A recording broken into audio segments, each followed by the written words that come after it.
All right, guys, welcome back to the channel. Just a quick update on today, plus 356. And I made it actually buying SQQ, and I'll go over this. Not too much money invested today and made 356 bucks, a few trades.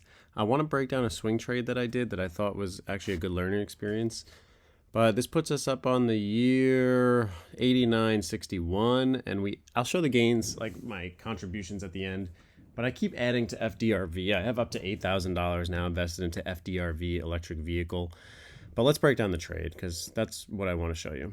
So SQQQ, the trade I did on them to make good money, and I just want to break it down. So I was, working today and I was watching the market, and Fidelity is really cool because you can place orders, and when it triggers, you can place it to trigger a sell order and a stop loss.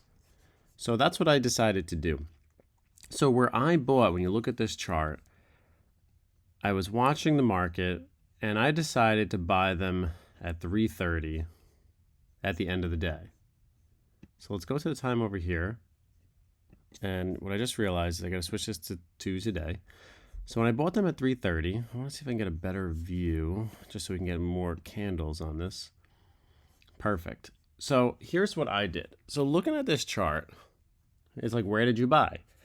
So overall, when I was watching them today, I said to myself, what was the low in the pre-market? And I actually made, $150 overnight because I bought them around 37.8 and then sold them up at like 39.40 or whatever.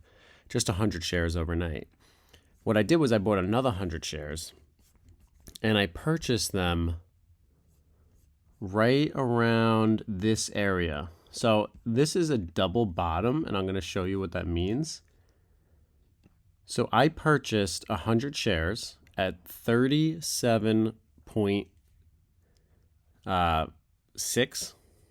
So I bought them right around here, and I bought 100 shares. So here is the first bottom, and here's the second bottom. So when I bought the 37.5 or 37.6, I bought 100 shares.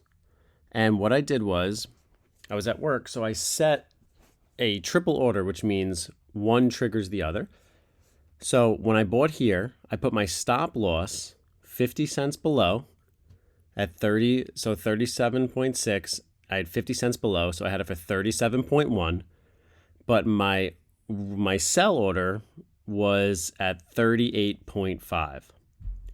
And the reason I knew to put it there was because this is my highest resistance right here, where if my trade goes correctly, I'm going to risk 50 cents, but I want to make $1 on it. So I want to risk $50 to make 100, so 2-to-1 ratio. And when you trade, you should always have a stop loss in mind because these stocks or ETFs can always go the wrong way. Just because you see a double bottom here, 1 and 2, doesn't mean it's always going to work out. It could just keep flushing down. So you have to protect your investments. So when I bought here at that 30, right here at the 37.6, it went as low as 37.33, which you can see right up here. And I just placed it. I was at work, whatever. I placed it and it went down there. And I was like, okay, maybe I'll get stopped out, but we'll see. And then it went back up to where I bought it at the 37.7. Started coming back down, and then it went all the way back up, and I sold it at 38.5, and I made a nice $100 extra on the day, which put me up 356 on the day. Now, how did I really know to buy there? I was watching the RSI. It was less than 30, right? So you look at the RSI here is around 29, so I bought there. But the real reason was looking at the pre-market.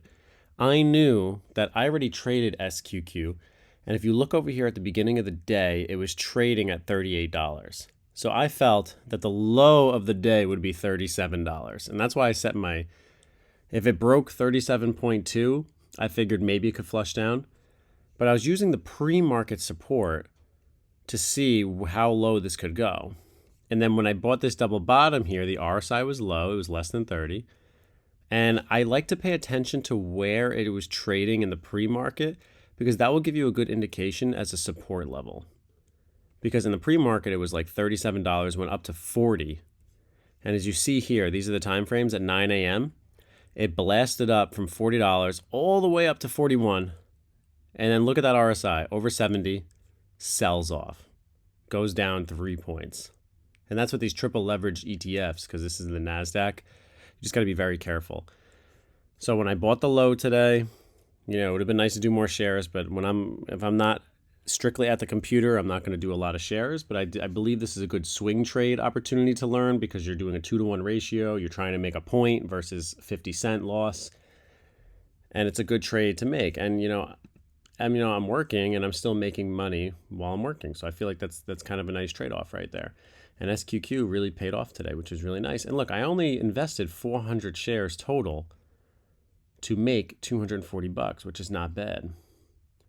So when you think about it, you look for your RSI, you put your stop loss, and my plan was already set before I made the trade. When I saw when I saw SQQ trading off, I said, TQQ is really up high right now, and SQQ has been selling off. I looked at the pre-market. I was looking for the bottom, and I knew pre-market it was trading around these levels around 37.7. So at 37.7 in the pre-market, meaning before 9:30, I knew that this would be a support level. And if it didn't, I had my stop loss to take it. And look where I set 38.5. Why did I pick that? Because this is the 200 EMA on the 1-minute chart. So it traded above it and actually stayed above it and did well. But I didn't want to take that chance. So I have my sell order at 38.5. But look where the RSI is. The RSI at 38.5 is, you can see right here, is around 68. I'm sorry, 70. So it just shows you that, it's overbought and it's probably going to sell off. In this case, it didn't. But, when you're trading and you have your stop loss in, you have your sell order in, everything's already made. You already thought about the plan, what it's going to be, and the emotions are taken out of it, which is most importantly when you're making day trades. So when you're trading, you don't want to trade with emotion, and I didn't do a lot of shares, but I was comfortable and I didn't even have to watch it. So once it triggered, I just said, okay, let it be, whatever it's going to be. And it paid off. So I just wanted to show that quick trade. I am not going to play anything overnight. TQQ and SQQ are both trading even. But what I did do was, since I'm up $9,000, I have $8,000 invested into FDRV at a cost basis of $25.23. But I also added PLTR, $1,000 investment. I have 79 shares at 12.79, I believe it is. And I'll show them at the end of the video. But PLTR has earnings in 10 days, and I always wanted to have a position in PLTR, but I never really thought they were worth $40, like how they went up here. But I'll be a shareholder. I'll be a shareholder up at $12. So I'm buying at this range. It's consolidating. I only have $1,000 invested. If it drops lower, maybe I'll add some more gains to it. But if I add again to them, it's going to be at the $9 to $10 range.